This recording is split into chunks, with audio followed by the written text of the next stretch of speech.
If it is hidden, it is the flower. Hidden in these vast but unassuming grasslands dwell tiny, astonishing flowers.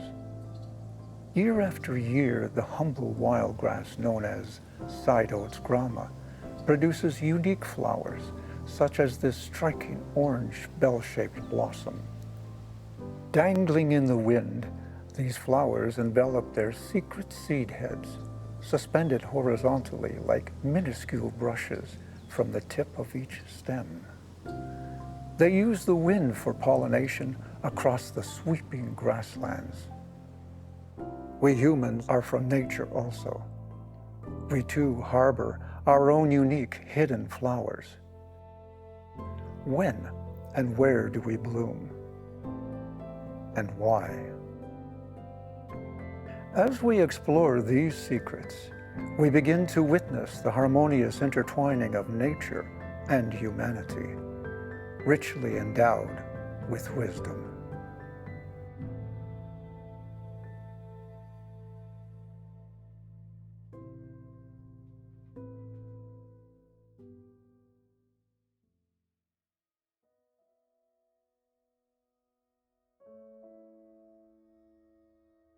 So one of my aspirations is to promote the role of art and creativity in problem solving so that we can imagine what's possible and make a difference in the world.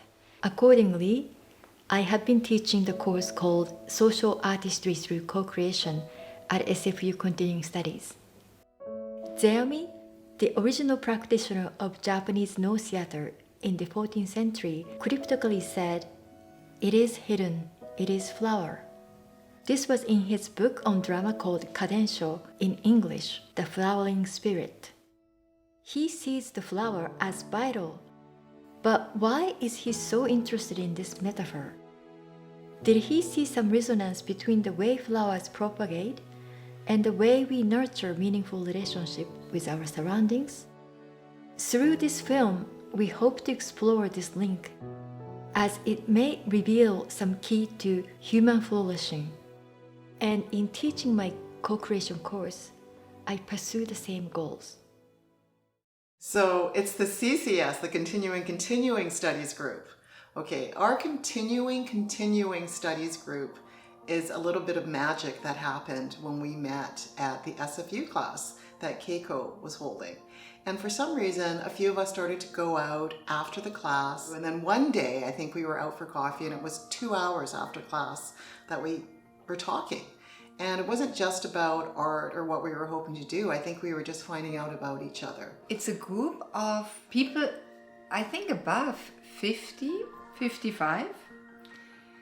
And they have life experience, and are interested in creating, opening art in their own lives and share it with others. And I think we are all looking for a space where we can explore our own identities to some extent, and also to look at various forms of artistic creation that we're involved in and how we can support each other. We have creative ways of looking at how to how to share it with different people and get ideas from different people. I just find it interestingly stimulating. And part of what I think is so great about it is I feel like there's a diversity of people in terms of backgrounds and perspectives. It gives an opportunity to all of us to learn something. Stories are what motivate me. And so I loved being in a classroom full of many people who had a similar kind of story of wanting to recapture their creativity on some level that they may have had earlier or that they may have gotten distracted from. And that was one of the takeaways from the class that I found was really powerful. We continue being ourselves, and the freedom and the ideas and the sharing, and I really enjoy it, and it helps us in our own way how to decide things. It happens to me, so I hope for the rest of the group too, and I think so because they are very enthusiastic. And with your support, that's the most important.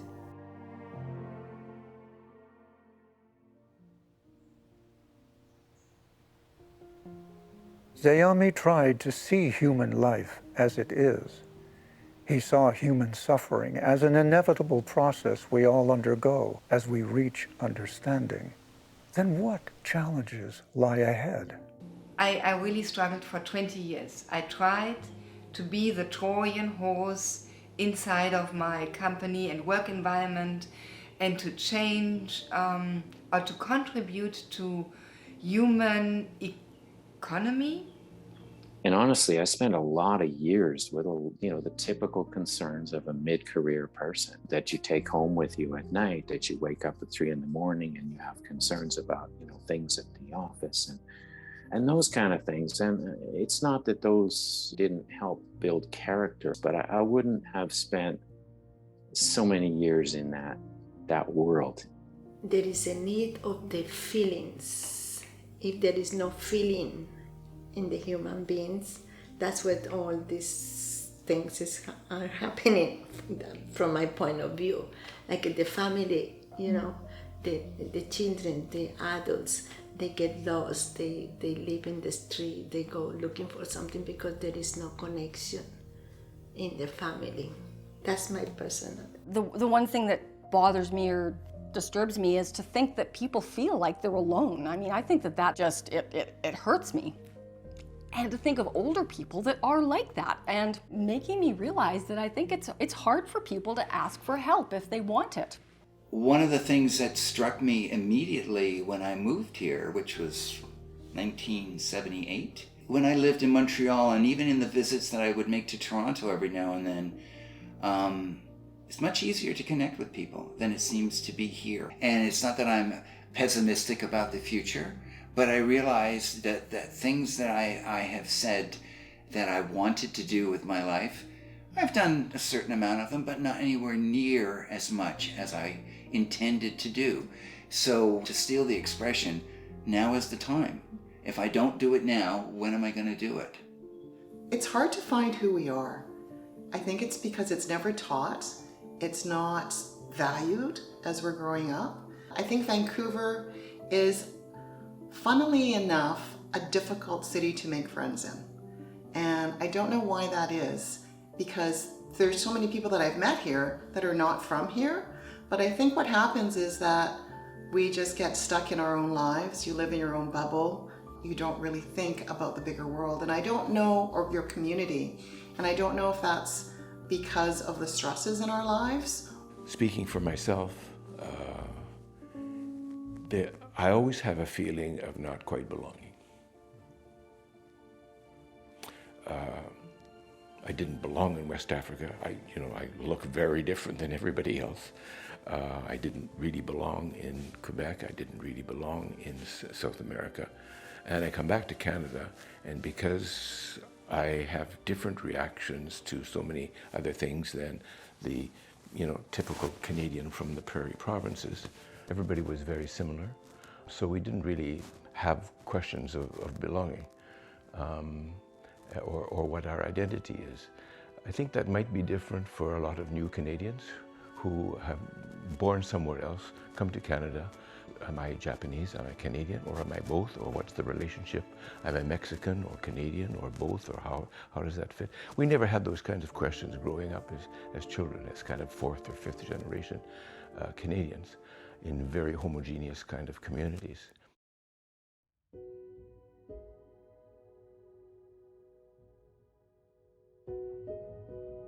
Nezalashki means novelty, implying that the flower is something new.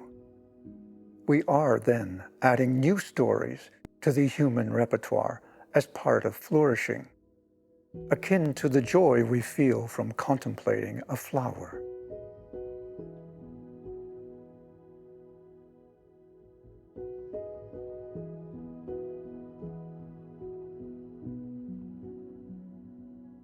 Is a feeling, a disconnection of feelings that I start noticing with the years, especially in the past maybe 10 years, So now I had the idea for the intergenerational groups, but with the school children with seniors, because I work with children for so long. I always keep in the back of my mind how to bring them in a way together.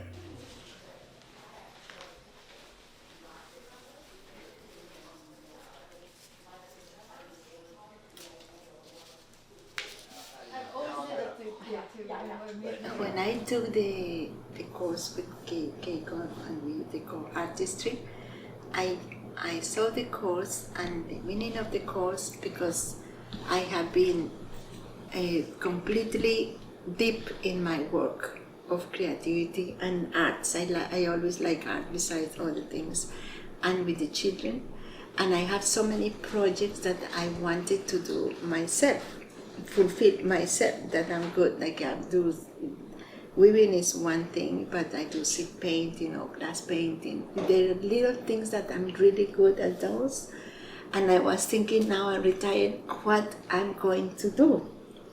So when I saw the course, I said, I have to clarify, my mind and see what is my purpose, working with children more, no, working for me, what I have, and things that I haven't been able to do myself. So it came up, this paper weaving, because it's easier, it's not difficult. You can do straight lines if you like, straight lines, okay.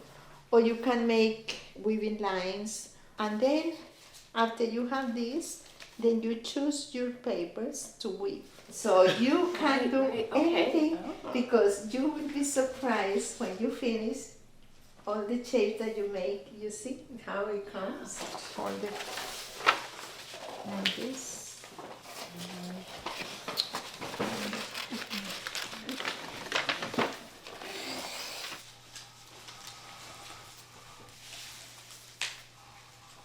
What are you doing? I'm not seeing.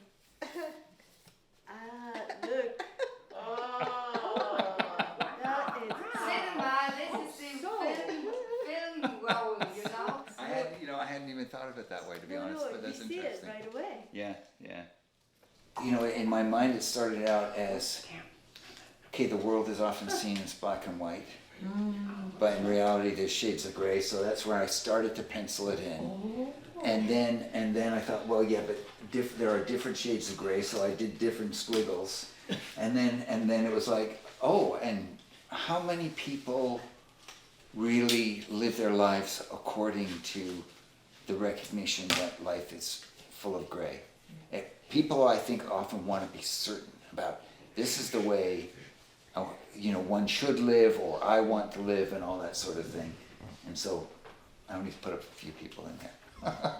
Amazing. I just wanted to make it organic and three-dimensional, if I could.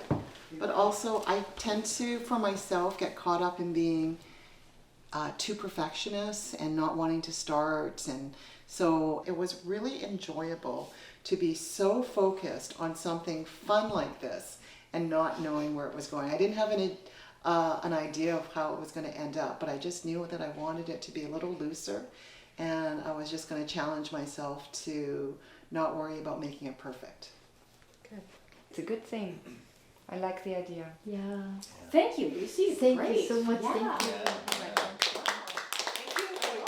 Thank you to you, because you did a very beautiful work. And thanks, Keiko. Oh, thank you. Everybody responded to their own feelings and their own imagination, and they create what they really felt like doing it, and they will feel free to do it.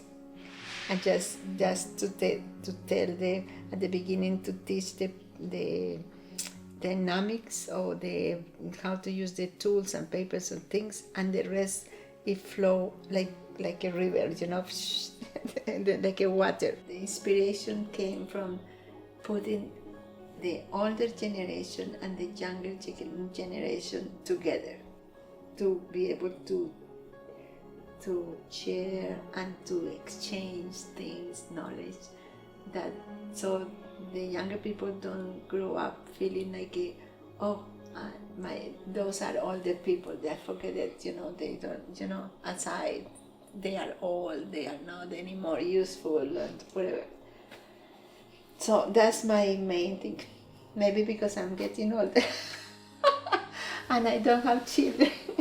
So that's why I work with children. I myself really devoted to them because I want, to grow up with some kind of feelings, values, or good feelings. This project can be an adventure. Just let them go and see what happens at the end.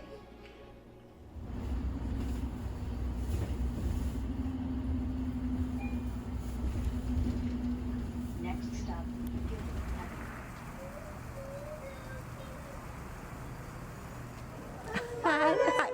So she's still wondering. Okay. Did you have a good time? Yeah, I came to visit the senior center that they have. So today is just to meet them and to know what they would like to do, and if possible, the idea of having a intergenerational activity with the seniors and the kids. But we'll see. We can learn from each other maybe. So Mickey. What would you like to know? Well, I work with school children for 21 years, and I retired last year. Yeah. So mainly it was in arts for after school programs. So I'm trying to put together a project with a community center who has seniors program. So what you would like to teach kids or seniors? Because it's not like I want to teach, I want to put them together. Oh yeah. Because That's organizing because with a project or something. well, because I noticed during the last years of my job, I noticed that children, young people are there, seniors are there. Like people forget about seniors, It's like, and children do technology and blah, blah, all this. So now seniors have so much to give. My grandson, he's like 15 now. He's older. But he knows more about politics, what's going on in the world, more than his father. And father has a message. You see, But you know why though? there's a connection. No, this is making them do it. But, Because senior will be surprised how much they know. yeah, but what about the feelings? I felt as a senior, we don't know enough about modern technology. And that's a drag for the seniors. I think it's not maybe it's not that's my point. That's not the parents. It's the technology that is becoming in the middle. So the gap separated. Yeah, but I am asking, who should learn this? Should the kids teach you, or should seniors step up and learn themselves? No, I think everybody should be able to learn, but not in a massive way, like not all the time in the phones, but to have a balance between feelings and technology, human contact. Well, that's important. You should never let go of the human contact and feel. That's more important, actually. Yeah. But I'm finding more and more, if you want to work with a younger generation, seniors that is, you must have this and you gotta know as much as they know. Otherwise, they are way ahead of the game. And the senior because you'll be surprised how much they know, because they can all look it up. And adults think we know everything. We don't. They know more than us. The teenagers. That we don't recognize that as seniors. We don't recognize it because it never has been like that. It seems true though right now. So The senior must step up. Yeah, but what about using that as a tool? Yeah, as a tool, and then use your memory, your brain to develop the knowledge, to think, to create, and then have this as a tool for communication or for learning news, but not to depend on this. I'm learning that it isn't a memory nowadays. If you know how to get at a question through this machine, you're way ahead of the game than what you got in memory. Because this has more memory power than we could ever put together here already. And I know that now. And we have to recognize that as such. So I said, there is no difference between smart person. You have to and balance. not smart. Balance, because if someday this doesn't work, what are you going to do? No, if this doesn't work, whole economy, whole thing will stop. If you know how to utilize this, smart guy is not really smart because guy can get answer from here anytime, same answer he can get. For the younger generation to be advancing, it's a different world. I say they have, I'm sure younger people are really thinking, what are you going to do? You know, everything becomes so easy, advanced.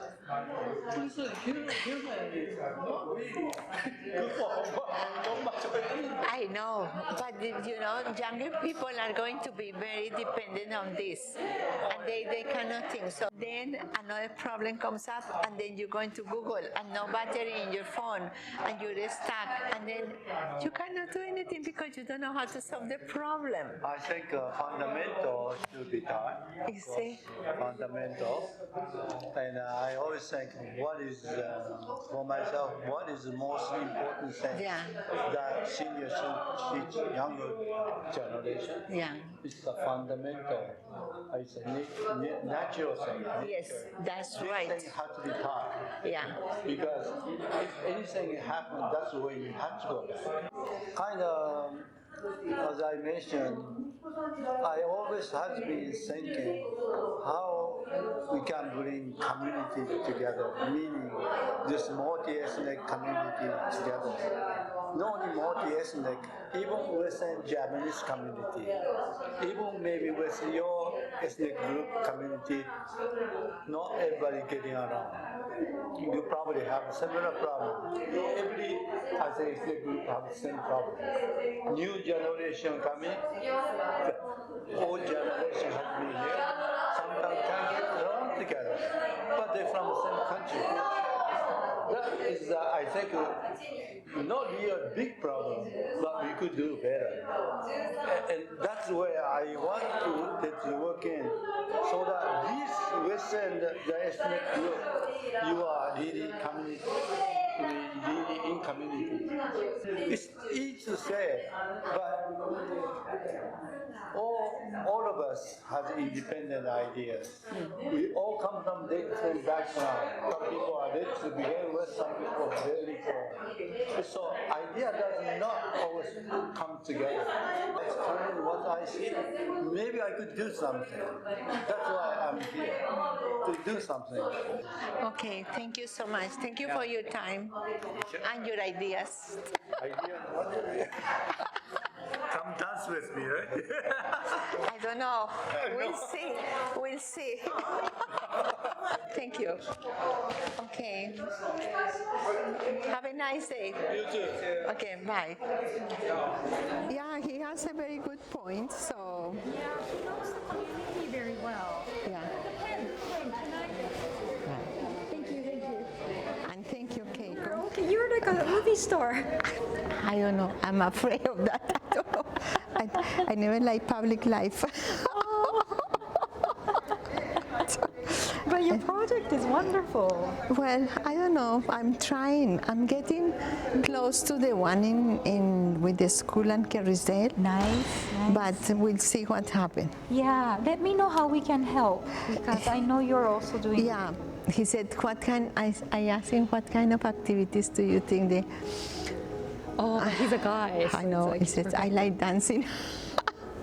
That's right. That's right. He likes dance. Think about it. He's more interested in technology, the computers and the mind. Because that's the most popular activity there. Because you saw a few people sitting down with the computer. Yeah, as long as the technology is balanced. Yeah. And don't take over.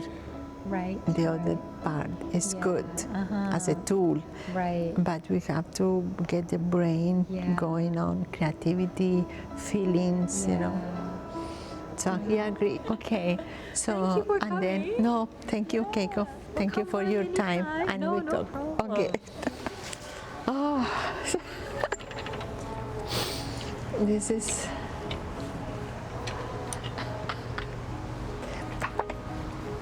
I no more.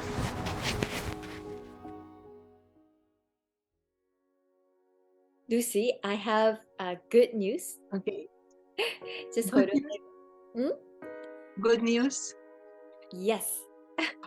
So last night, we had Callisto Community Center board meeting. The motion to support your intergenerational art engagement starting October has been passed. Yes. Thank you, Keiko. Thank you so much. Thank you. So happy. Oh my goodness, I really appreciate it. This is all you, Lucy. Without your passion, your dedication, this wouldn't happen. Moment that I met you through class and you expressed your intergenerational connections that you like to, forge.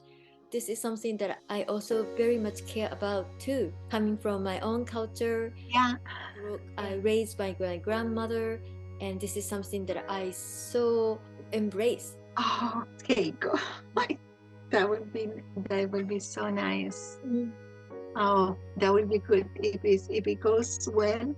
Maybe we can continue next year. If I don't, maybe someone else can continue. But it's just a seed, to plant a seed.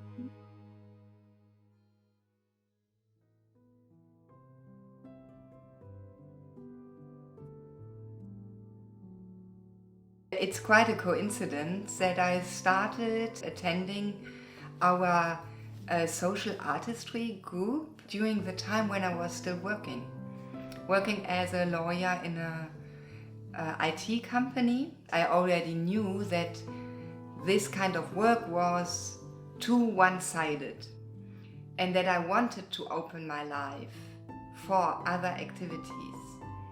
And during our last session, last week of this course, after having been 15 years with my company, I quit. There were certain trigger points, but they motivated me to say, okay, it's now the time for me to go. We have only so much time. And so it is so important to start with a group that can afford the time, making the time for it. And then we can find and identify projects to integrate in daily life. Somebody has an idea. It does not yet have colors in all areas, but there is a pencil line here, a pencil line here. And this is already so interesting, this process now.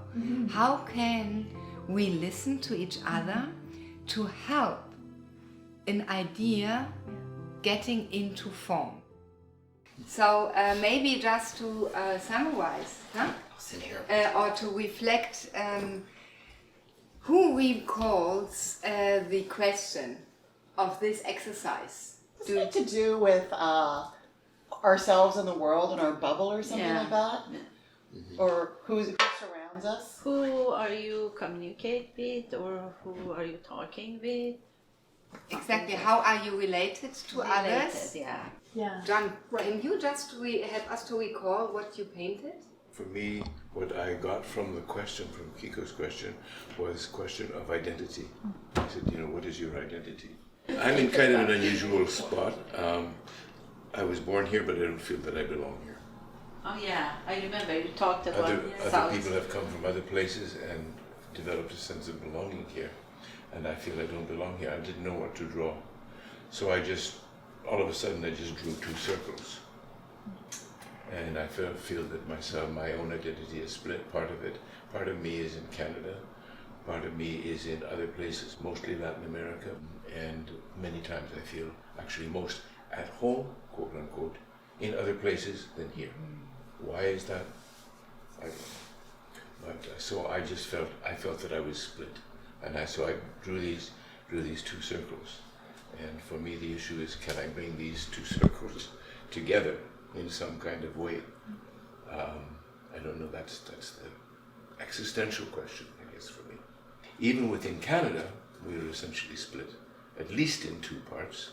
There's English Canada and French Canada. And I spent some time, I did my postgraduate degree in Quebec. I speak French, and I actually relate more to French-Canadian culture than to quote-unquote English-Canadian culture, if there is such a thing. You know, I say, what is English-Canadian culture? I'm English-Canadian, I don't know what that is. There's a group of 7, there's, you know, but what is Canadian culture? I don't know. So I feel that within Canada we're also split. There's one major split, which is English Canada and French Canada, and those two, the novel is Two Solitudes. Those two solitudes really never speak. English Canadians don't understand French Canada, and a lot of French Canadians don't understand English Canada. But this was very much striking us, I think. This honest description of the situation that you felt, yeah, during the course was really very touching, not only, I think, my heart. At the moment, just to recall, yeah, I had the impetus. I wanted to help somehow to take a little bit of this pain or to share the pain a bit. Although I was painting something totally different. And but I related so much to this because I could see that I believe in myself, but also for sure in everybody's human heart, you would find separated islands in one or the other way. And the big question, can I bring those ones together before I die? Yeah? Will I manage to bring them, to unite them? In the moment when you were asking this question, Keiko, after our identity, I was thinking, I had the association, my life and my interaction with people my life is all these circles, like the aging circles of a tree. And the interactions, they are all the dotted points in between. So this is how close I am connected to everything. It permeates my life somehow. This was the background. The last session, then Eunice, you sent me this email. I remember this picture of yours and I really loved it. And I was thinking, that's nice, yeah. And then I was cutting the tree. And last time I was gifting you reflection of this painting. And today I want to give something to John, because I found this wood and it reminded me of your picture. And then I was polishing it a little bit and oiling it, and it shows these islands, yeah, but also the connection, yeah. And so it's nothing big. It's just I just wanted to thank you because it's just this interaction, and not big thing, but I love this interaction.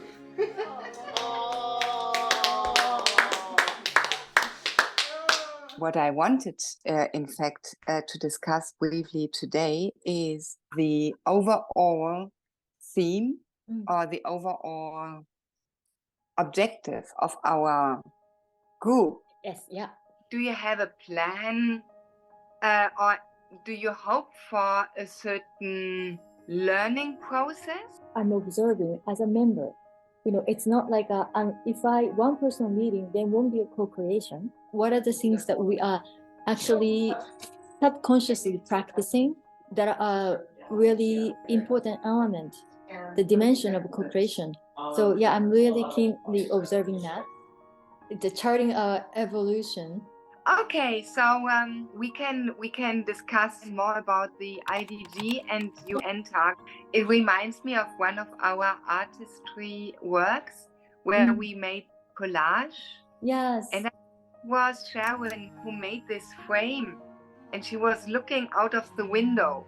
So I think of us being in this community practice, and we look out of the window of Exactly. the IDG, you know, and then what we see will have also an impact on us, but we are not obliged to step out and do the same. I wanted to start with you in the small round, only in our dialogue, with my background, why I'm doing this and why I do find this interesting. I feel that within the documentary of our community, of our practice, I have also my own development. And I feel as if I was now experiencing something that might be of importance and that I might be able to summarize at a certain point later to give an example for other people. Because working 15 years as a lawyer in international business and then quitting without having a concrete idea, what is the next step? I would think some people think it's stupid, even go without remuneration of my company. I thought it's the next step, I must do it. Just I move one step after the other. I just concentrate today on presenting this IDG subject. But I'm grateful that I can release my brain a little bit by sharing my concerns. And then also I want to share that in February, when we had our artistry seminar, there was one homework, and the homework was to answer the question, the issue I am deeply caring about and trying to address. This was 3 months before I terminated my job. And I was writing down, contribute to save nature, help others to develop a beautiful life full of hope, create beauty, opening a path for a new economical behavior, and weaving a network that is peace itself. Nothing about law, nothing about my profession. Yeah. There is nothing that is clearly oriented to one profession. And this is what confuses me.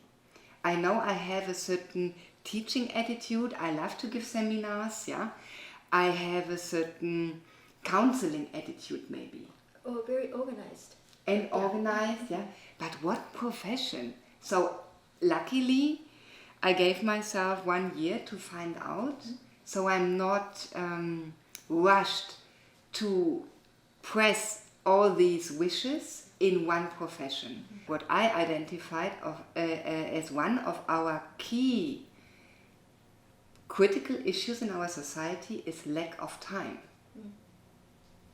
And I bought myself time. I was thinking of the background of this IDG. They tried to identify what is missing to establish the UN sustainability goals. So the broadest task that you can ask yourself to fulfill. Okay, so I give them. It's always 3 pages. Inner development goals, what's that? I got this idea to have a look at this initiative. They noticed that the UN sustainability goals and the UN Agenda 2030 is existing, but it's not really progressing. I'm not talking about sustainability today, but it is the background of this Swedish initiative for inner development, because those people were thinking, why don't we make progress? And very surprisingly, they found out it is the human being. The human being is the blockage. Yeah, so good. So you see on the first page the 5 categories, and I thought that we will now, each of you, read one after the other what the text for these description of the skills, and the one who reads it, please tell us what you think about this skill or this quality. How is it anchored in your life? Does it move you? Pick 5. Okay. And also, the task is our group. Which 5 of those skills, qualities, do you think are most important for the development of our group?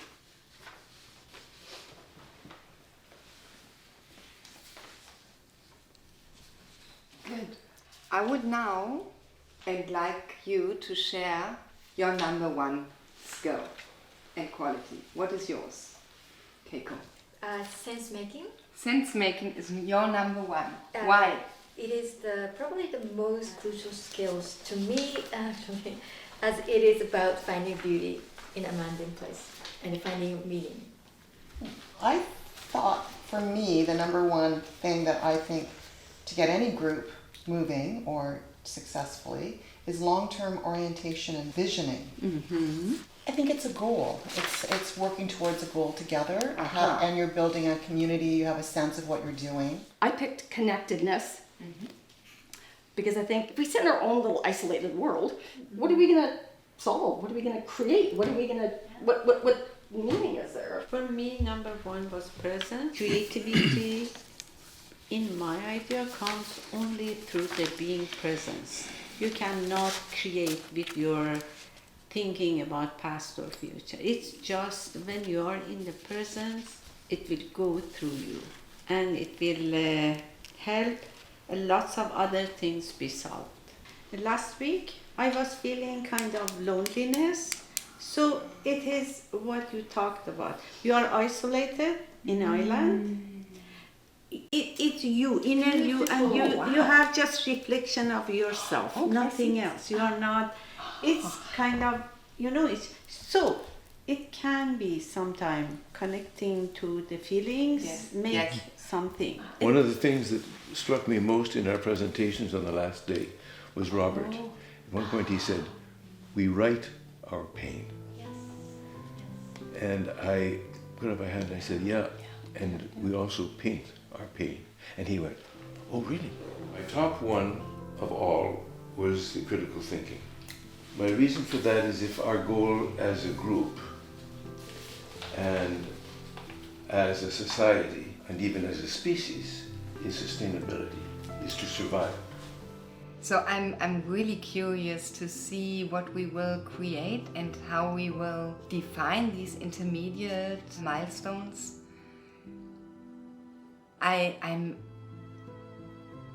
really astonished what is already creating in this moment. Yeah, I'm a little bit touched because I was dreaming so many years of finding a way to contribute to the betterment of humankind. This is really my life purpose.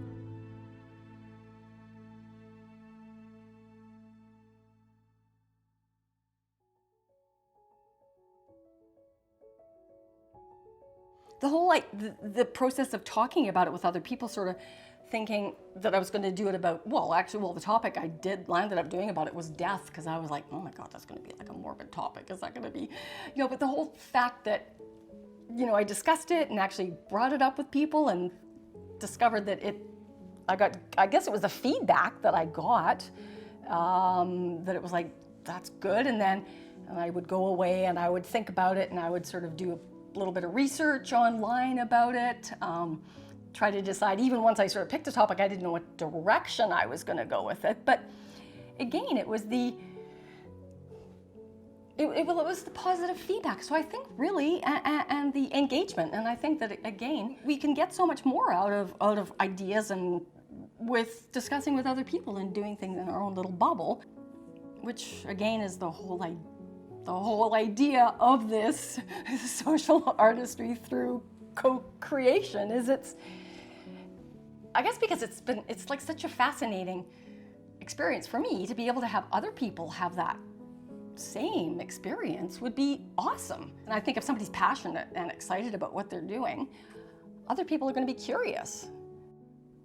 I'm more willing to go with the flow or not go with what everybody else thinks or wants. When you do it, then you make the lines this way, shorted, but then anyway, any size. Can you do it on the diagonal? Diagonal.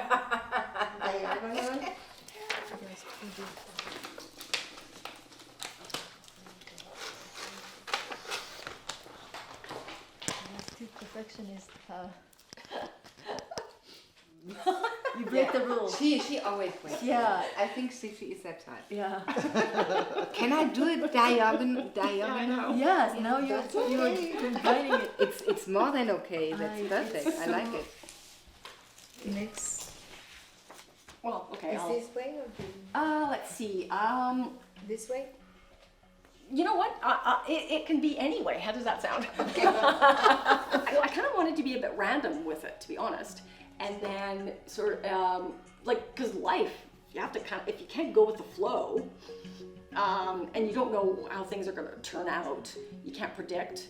I just thought I would sort of do that the same way. But then I couldn't help it, want to have some sort of balance. But, yeah, so that's just kind of my... life is who knows what. I love that you break the rules. You combine the all cuts direction, which no one thought that we could at that moment. It's amazing. Well, yeah, I guess I'm a little rebellious-ish. Yeah. I don't like doing things the way everybody else does, so I guess. Well done. As long as you are happy. Trend, I guess, in life. I like the word random weaving, the randomness of it. Yeah. Like, as I say, I'm going to bring it again back to the group that we've got. And I think probably just because I feel so comfortable with everybody that, I've discovered that how comfortable I can feel within myself and what I've learned about myself, I guess discover that I can be sort of more inspired by things than I might have thought before. The one thing that bothers me or disturbs me is to think that people feel like they're alone. I mean, I think that's... really, it does. It just hurts me. And to think of older people that are like that. And yeah, recognizing my own sort of prejudice about that, for sure. Because I was with my parents, I moved in with them because when COVID hit and I realized my dad couldn't go out, so my mom is already isolated because Parkinson and in a wheelchair and can't talk. And so sadly, she was so isolated that getting her out of the house was next to impossible. I sort of stayed there a little bit at first. I sort of decided, I made a conscious effort to engage with him because otherwise he's gonna feel really alone and probably too proud to ask for, and this is making me realize that I think it's hard for people to ask for help if they want it. Or maybe they don't even realize that they want it. As I said, he wouldn't have asked for it. When I would first go over and just have dinner or whatever, I could see how hard it was to be on his own with such a challenging situation. What skills do you need in this sometimes uncomfortable daily life with your family? Avoidance.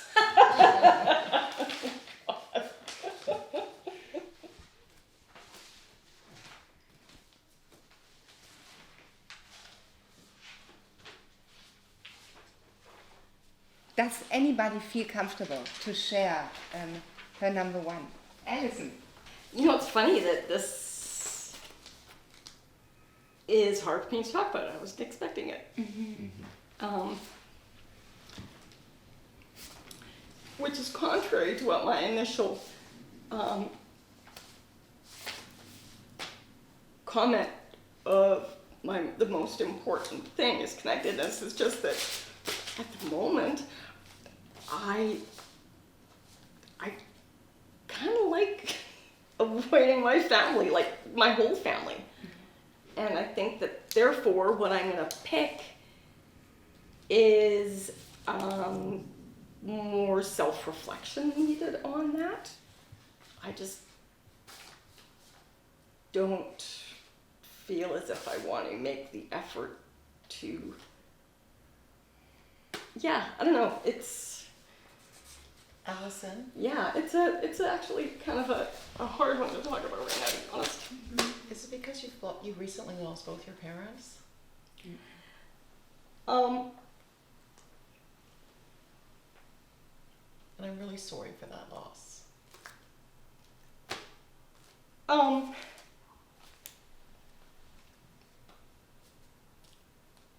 Maybe it's because it's kind of brought it more to the forefront than I think that I realized.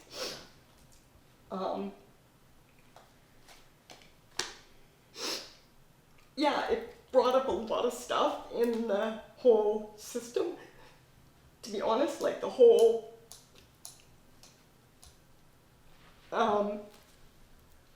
it was a very challenging situation, and I think I'm still trying to make sense of it and heal from it, and I haven't quite figured out how to move forward with it.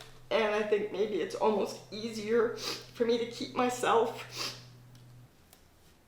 Just cry. perspective on You it. have to chat with us. Yes. Just let it out. But I don't like, it's, oh, whew, wow. Yeah. Wow. I even have their dates written on my arm here when they died, because I still want that connection. And maybe that's why I chose connectedness, because Yeah, it makes sense. That was a big open up. That was good. You did that. Yeah. Okay, we are here for that. Thanks, Ella. This was so uplifting. We're here for you, Allison. Yeah. Thank you for your courage. I think the whole relationship to self is what I need to work on the most to be able to. And I think I felt that we have a good environment here. We have already articulated that we have this safe space, and I feel that we have this attitude. So I really believe that this is the kind of conversation that is already in a development. We are not only talking about inner development. It is already happening. Well, I wasn't expecting that, but thank you for. Yeah. We're here for that. Yes. Yeah, we are here for that, aren't we? Thanks.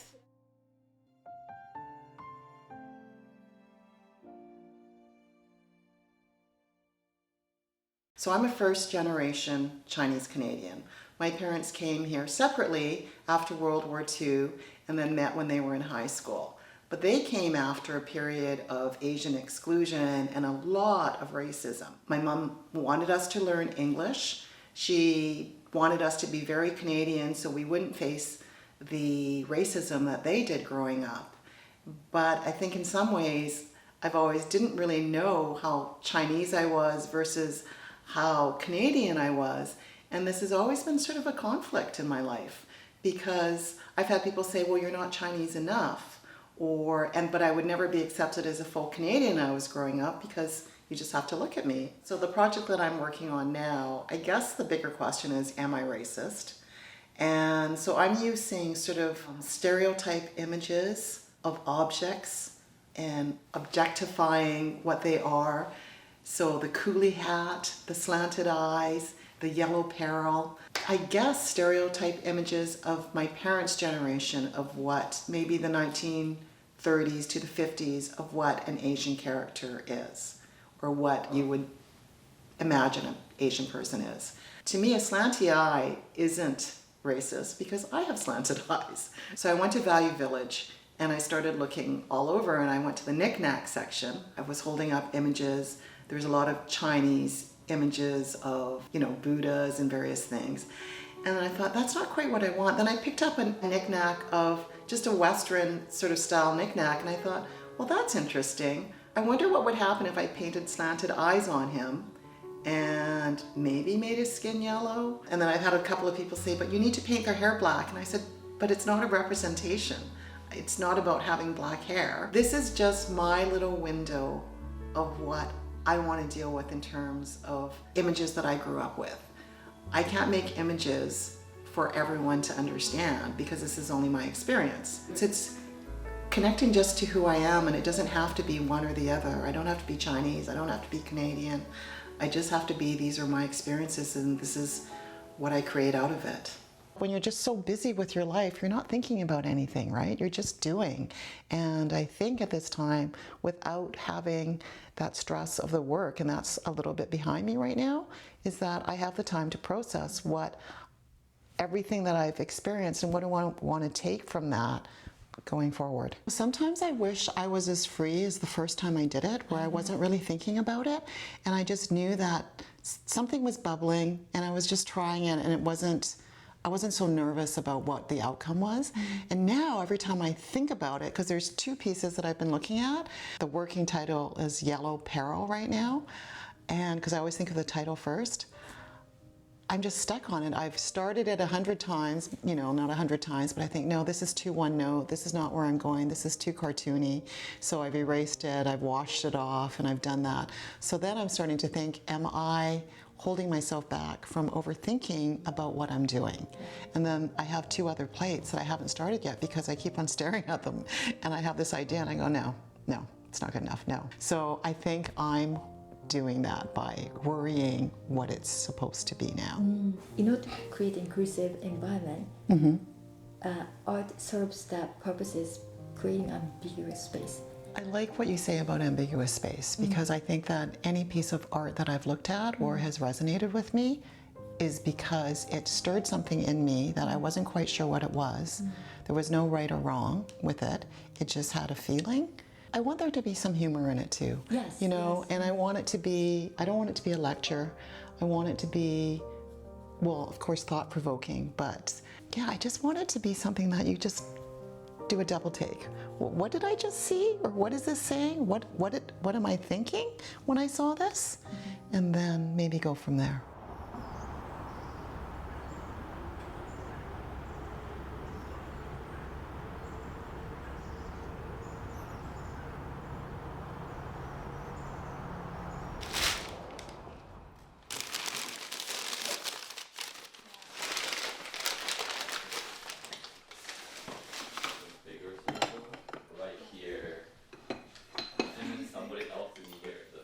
And then you can start dressing. Yeah.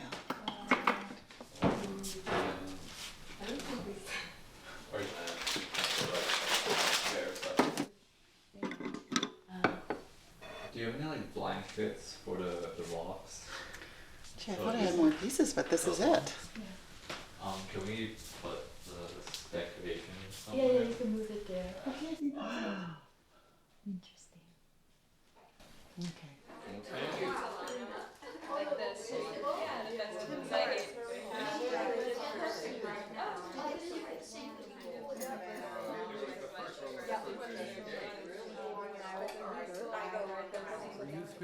I am. Well, that's good. I didn't get a blurb. You didn't get a blurb?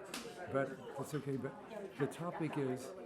It is about finding my own stories to tell, really. I think. What do I call it? Knickknacks. Knickknacks. Yeah. Oh, good. Found objects. Yeah. Well, not found objects. They're little knickknacks that you can get at a secondhand store. And I reimagine them into something else. Yeah. Oh, awesome.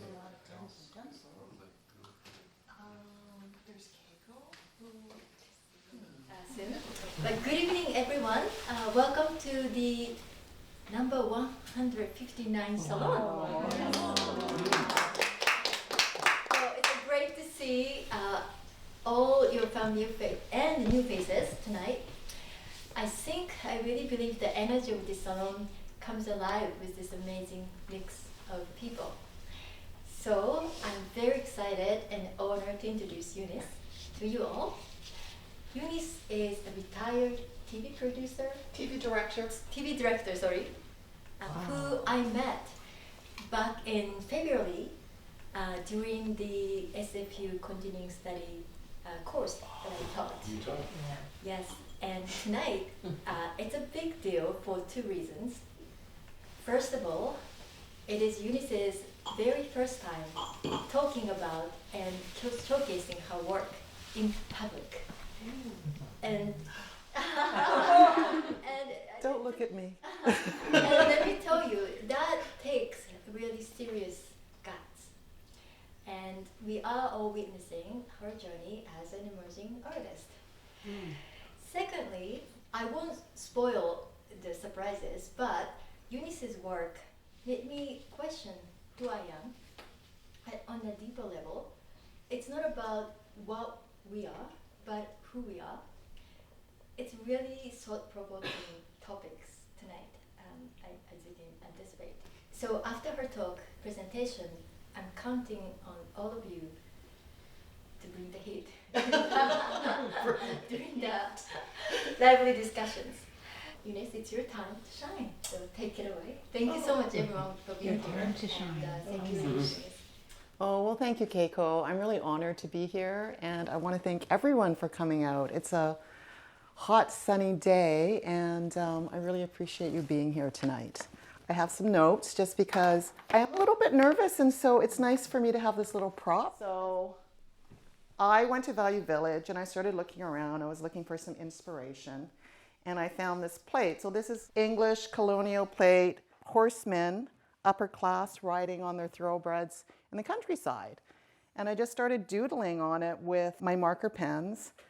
And I thought, well, the coolie hat and the queue, you know, the pigtail. And these are not negative images to me. My grandfather, my maternal grandfather, came here with a pigtail. And he used to work on a ship as a cook, and he used to stand there like this every time he cooked because he was so used to swaying at sea. The coolie hat is not negative to me. My mother used to wear it when she gardened and squatted in her front yard weeding. So these are not images to me that I feel like I should be ashamed of. I feel like they should be celebrated. Because we always see these Asian images as either the wise men or women in the silk robes. And you never see them in just everyday environments. And I never saw these images growing up. I never saw any positive people on screens or on magazines or anywhere as a reference. If I'm telling a story, what story am I going to tell? And I guess the story has to be me and my experience. And that's hard because you know, to tell a good story, there has to be some conflict, there has to be some struggle. And I think I've gone a little past my struggle now because my struggle was probably most of my years when I was denying that I had this side to me or not proud of it or ashamed of some negative cultural stereotypes about my ethnicity. So another line from my artist statement was when I was growing up, there wasn't a lot of inclusivity. It was ethnicity. If there's any comments or anything along the way, I would love to hear it. I had a comment a few minutes ago. Okay. I hope you won't be offended by this, but I think you're a revolutionary. You're bringing these things together. It's outstanding. It's wonderful. Thank you. And you could teach a course and invite other ethnicities to do maybe whatever they wish. That's actually a very interesting idea. Because I'm thinking as a gay person, yes. I'm so tired of seeing heterosexual couples everywhere. I also realize that shame comes down from generations too. Like if my parents didn't talk about it, it wasn't because they didn't want us to know.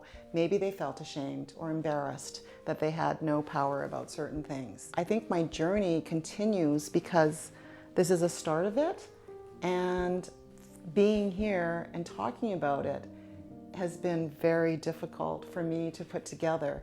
And originally when I came in and Keiko had the camera right there, I think when we first started our continuing studies meetings, I always thought, no, I always preferred being behind camera because I didn't ever want to prove or didn't know what I was saying was real.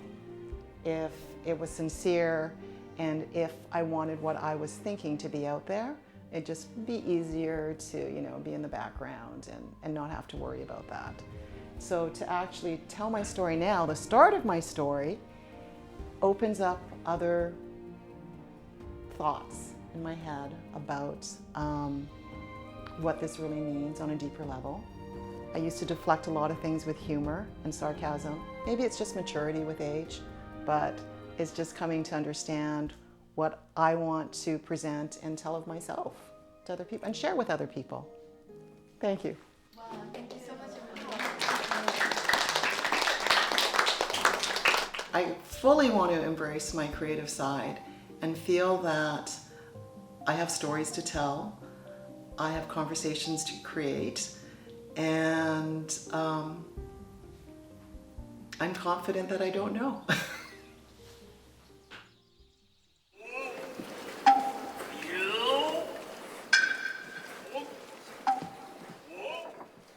Picture this.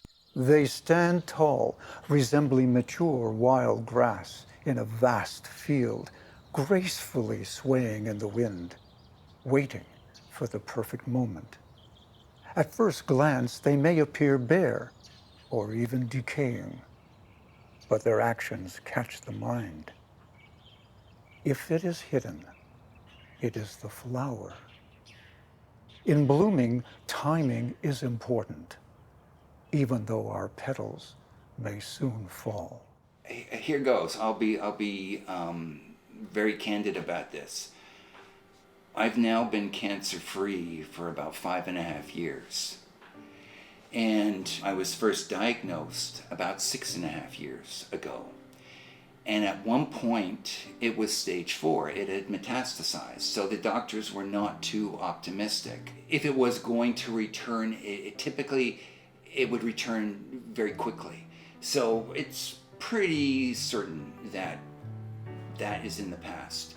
For all the challenges that entailed, it didn't take too long for me to realize this is a really good thing. And you can hear the emotion in my voice. I know on the one hand, that sounds a little bit wacky. How can getting cancer be a good thing? I called it my best thing. Why? Because it woke me up. I didn't do this years ago. I think it's kind of like the perfect storm of timing, of really questioning my identity. I think having lost my dad a couple of years ago really brought that forward, you know? You don't have anyone to ask any more of these questions, or someone that tells you where you are in this world. If I had known how happy I would be today, I would have not waited so long to have that midlife rebirth. You know, I would have taken more risks, and I would have gone for the creative path earlier rather than the safe path and the common sense path. And because the one thing I feel that is kind of the best work of art, such as it is, that I would have done is the happy me, the me I am today. I'm having so much fun, and I'm trying to get to a point where I'm literally just treasuring every single day for its uniqueness. And we know who we are, and I think if we're very, very fortunate in life, we can come back to that and give that person full expression. Maybe I'll take this out of the way, unless someone wants it. As nature directs the tempo, the eyes of the grass flowers shine. Creativity and art, I think art, and I think we've discussed it before, can be like so much. And because I happen to be inspired by art and creativity and sharing ideas with other people, it contributes to other areas of, well, my life. So I can't help but think it affects other people's life. I guess I'm going to bring it back to like the art thing. Some people are more interested in art stuff, but I just think it's such a huge benefit to society. Look deeper. The roots remain, and the buds appear once more. I get naturally inspired by, well, stuff. And I've got this black paper, and I thought, well, why don't I like create something, and then actually when you open it, there are hidden flowers in there.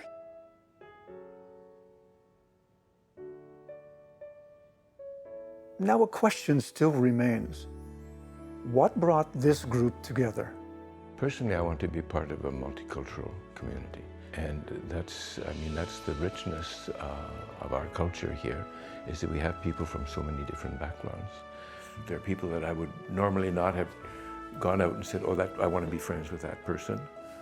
But once you get to know people, even they come from very different backgrounds, very different interests in terms of art, very interests in terms of the course. You can relate to people. So the group has been very useful that way in terms of connecting people who wouldn't normally find a connection.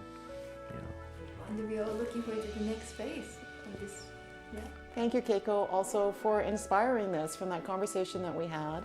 And then Allison is one of the classmates, and so is Keiko. I call it like fairy dust. Gold dust hit that classroom, and we continue to meet every last Thursday of each month just to talk and support each other. Yeah. And the thing is that we are always evolving, so where we end up is going to evolve too. I think that we all have to have our own little base, and it's hard to find. I think it's talking to people until you find that group that works for you. You never know until you talk to someone. But why bloom? But why flower? This is, by the way, with co-learning with youth. Develop to a person where people want to be near you, where they feel at ease, where they feel secure. And everybody can do this. This is my conviction. I'm only trying to be the best version of myself, but also to encourage old and young people, does not matter, yeah? To be that kind of person in your own community, in your own partnership, with your siblings, yeah? To do small things until up to the end that have a benefit for the next generation, beyond myself. My wish would be that all of us, younger generations and older generations, that we can work together towards our common goal, which is to save this planet and to be able to live here for the future. Help a younger generation coming up recognize that however they choose to express themselves is awesome. I think if I want to look at it individually of a younger person or a younger generation, don't feel isolated. And as I say, I think that's a theme I'm coming up with again. Don't feel isolated, don't feel like they're alone.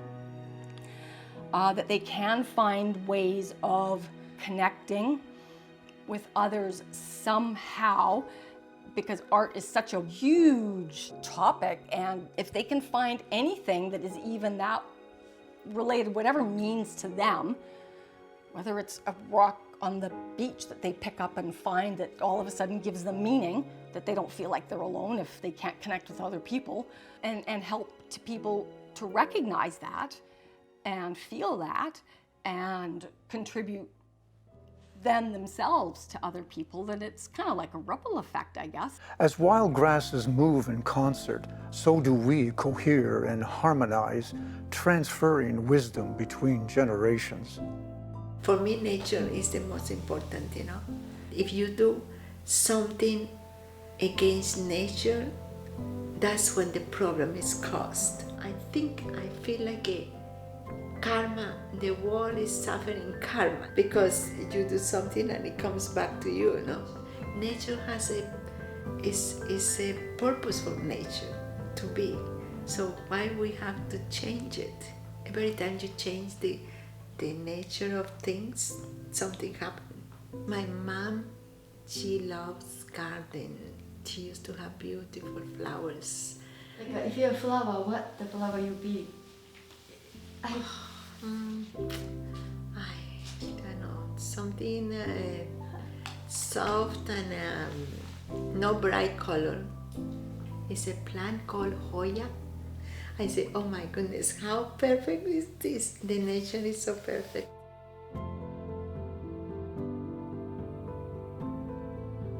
The wilting of the flower may surpass the flower itself. This very Japanese aesthetic arises from the fleeting nature of all things.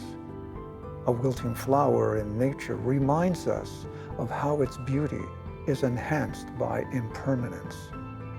Zeami's teachings illuminate the ways that the most beautiful aspects of ourselves often lie concealed by our suffering, waiting to blossom when we transcend it. There is hope growing in our group, and maybe hope for humanity.